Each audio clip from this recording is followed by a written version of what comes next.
اسلام آباد میں J D Venice اور ایرانی ٹیم کی بات چیت سے اس کی سیاسی پکڑ ڈھیلی ہو رہی ہے، تو دوسری طرف عدالت کا پھندا دوبارہ کسنا شروع ہو گیا ہے۔ نیتن یاہو نے جنگ کا بہانہ بنا کر اس مقدمے کو اب تک لٹکائے رکھا تھا، لیکن اب ایمرجنسی ختم ہوتے ہی اس کی مشکلیں دوگنی ہو گئی ہیں۔ اب یہ دیکھتا ہے کہ اپنی کرسی اور آزادی بچانے کے لیے نیتن یاہو کون سا نیا پیترا آزماتا ہے۔ حالانکہ اسی سے بچنے کے لیے اس نے لبنان پر اب تک کے سب سے بڑے حملے کل کیے، لیکن یہ حملے وہ آگے جاری رکھ پائے گا یا نہیں کچھ کہہ نہیں سکتے، کیونکہ دنیا اس کے خلاف ہو رہی ہے۔ فرانس نے بھی کہا ہے کہ لبنان کو سیز فائر میں شامل کرنا چاہیے۔ نیتن یاہو کے لیے برا وقت آنے والا ہے۔ اب ایک ایسا سنسنی خیز خلاصہ سنیے جس نے امریکہ اور اسرائیل کے ہوش اڑا دیے ہیں۔ چائنا نے اپنے پرانے دوست ایران کی میسائل پاور کے لیے وہ کام کر ڈالا ہے، وہ جادوئی چیز دے ڈالی ہے جس نے امریکہ اور اسرائیل کی ہوا ٹائٹ کر دی ہے۔ یہ کام سیز فائر سے پہلے ہوا، لیکن یہ خبر اب چرچا میں آ رہی ہے سیز فائر کے دوسرے دن، کیونکہ لگتا ہے کہ جنگ پھر شروع ہو سکتی ہے، تو یہ خبر اہم بن جاتی ہے۔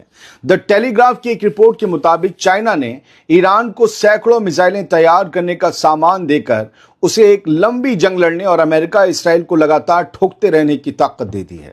جب سے جنگ شروع ہوئی، چائنا سے ایران کے لیے سوڈیم پر کلوریٹ کی 5 بڑی کھیپیں سمندر کے ذریعے بھیجی گئیں، جہازوں پر لاد کر۔ آپ کو بتا دیں کہ یہ وہ جادوئی چیز ہے جس کے بنا سالڈ میزائل فیول تیار نہیں ہو سکتا۔ ان جہازوں نے اپنی پہچان چھپانے کے لیے سفر کے دوران ٹریکرز بند کر دیے اور اپنی منزل کو لے کر بھی جھوٹ بولا۔ یہ سبھی جہاز ایران کی ان کمپنیوں کے ہیں جن پر امریکہ نے پابندیاں لگا رکھی ہیں۔ حیرانی کی بات یہ ہے کہ ان 5 کھیپوں میں، ان 5 شپمنٹس میں اتنا مال ہے کہ ایران گھر بیٹھے 785 بیلسٹک میزائلیں بنا سکتا ہے، 785۔ جب یہ خبر سامنے آئی اور چائنا پر یہ جادوئی بارود بھیجنے کا الزام لگا تو چائنا نے کہا کہ یہ صرف ایک نارمل بزنس ہے، لیکن حقیقت میں اس نے ایران کو وہ ہتھیار دے دیا جس سے وہ اسرائیلی شہروں کو راکھ بنا سکتا ہے۔ دوستو، میرا ماننا ہے کہ چائنا کی اس مدد نے پاسا ہی پلٹ دیا ہے۔ اگر اسلام آباد میں ہونے والی بات چیت کے بعد بھی سیز فائر ٹوٹ جاتا ہے، تب بھی ایران لمبے وقت تک امریکہ کو گہری چوٹ دیتا رہے گا۔ نیتن یاہو جس طرح لبنان میں بمباری کر کے اس سمجھوتے کو تباہ کرنا چاہتا ہے، اسے شاید اندازہ نہیں کہ چائنا کی مدد سے ایران کی میسائل فیکٹریاں اب دوبارہ فل سپیڈ میں کام کر رہی ہیں۔ صدر ڈونلڈ ٹرمپ کی دھمکیوں کے بیچ چائنا نے یہ صاف کر دیا کہ وہ اپنے دوست کو کمزور نہیں ہونے دے گا۔ چائنا نے جو کیا ہے، ایران کو چاہنے والے اس کے لیے چائنا کو سلام ضرور کریں گے۔ اب خبر ایران سے۔ ایران کے مغربی شہر ہمدان میں آج ہزاروں کی تعداد میں لوگ سڑکوں پر اتر آئے۔ یہ کوئی معمولی بھیڑ نہیں، بلکہ ایران کے مرحوم سپریم لیڈر آیت اللہ علی خامنئی کی موت کی، ان کی شہادت کے 40ویں دن یعنی چہلم کے ماتم میں شریک ہونے آئے سوگواروں کا ہجوم ہے۔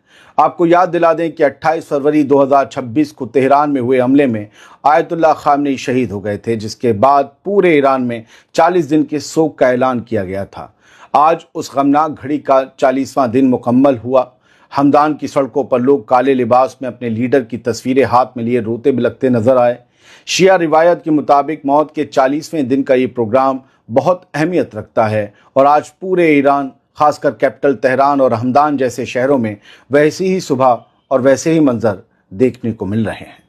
آیت اللہ خامنئی وہ شخصیت تھے جنہیں ہمیشہ یاد رکھا جائے گا، سنہرے حرفوں میں لکھا جائے گا۔ 85 سال کا ایک بزرگ امریکہ اور اسرائیل کے بموں سے نہیں ڈرا، اس نے اپنا ٹھکانہ چھوڑنے سے انکار کر دیا۔ وہ بنکر میں جا کر نہیں رہا، اس نے کہا آنے دو، میرے پاس کیا بچا ہے، میں کیوں جینا چاہوں گا؟ اگر میں بنکروں میں چلا گیا تو میری عوام کہاں جائے گی؟ کیا میری عوام کو بنکروں میں لے جایا جا سکتا ہے؟ اگر سبھی کروڑوں لوگوں کو لے جایا جا سکتا ہے تو پھر میں بنکر میں جانے کو تیار ہوں۔ انہوں نے اپنی موت کی پرواہ نہیں کی۔ وہ علی کو ماننے والے تھے، اور علی کو ماننے والے ڈرا نہیں کرتے، یہ کہا جاتا ہے، اور انہوں نے وہ کر کے دکھا دیا۔ اسی لیے کہتے ہیں آیت اللہ خامنئی کو اسرائیل اور امریکہ سوچتے ہیں کہ قتل کر دیا، نہیں، انہیں شہادت کا درجہ دے دیا، اور وہ ہمیشہ زندہ رہیں گے۔ دوستو، میرا ماننا ہے کہ آیت اللہ خامنئی کی موت کے ان کی شہادت کے 40 دن بعد بھی لوگوں کا یہ سیلاب بتاتا ہے کہ ایران کی عوام اپنے لیڈر سے کتنی محبت کرتی تھی یا کرتی ہے۔ ایک طرف نئے سپریم لیڈر مجتبیٰ خامنئی کی صحت کو لے کر افواہوں کا بازار گرم ہے اور دوسری طرف صدر ڈونلڈ ٹرمپ کی دھمکیاں جاری ہیں۔ ایسے مشکل وقت میں ایران کے لوگ اپنے پرانے لیڈروں کو یاد کر کے یہ پیغام دے رہے ہیں کہ وہ اس مشکل گھڑی میں ایک ساتھ کھڑے ہیں، ملک کے ساتھ کھڑے ہیں، نظام کے ساتھ کھڑے ہیں۔ سیز فائر کا دوسرا دن امریکہ اور اسرائیل کے بھوکال کا 40واں کے طور پر منایا جا رہا ہے۔ بہت بہت شکریہ۔ خبریں بہت سی ہیں لیکن کچھ چننی پڑتی ہیں، کچھ چھوڑنی پڑتی ہیں۔ سلامت رہیے، خوش رہیے۔